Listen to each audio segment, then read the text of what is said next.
Ciao a tutti amici di Agribio Ialari, oggi stiamo raccogliendo il mango siciliano biologico.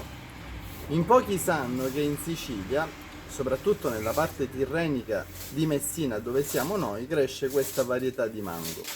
Per poterlo mangiare si può fare a fette e fare la macedonia, oppure possiamo mangiarlo in maniera tradizionale come fanno in Sud America.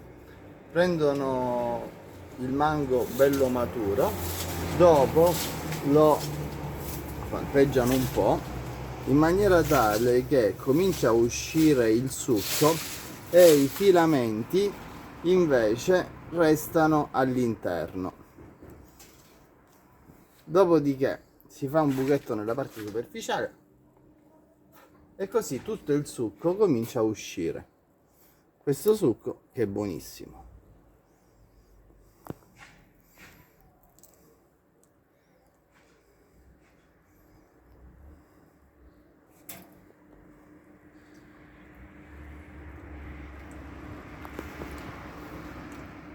Come vuoi?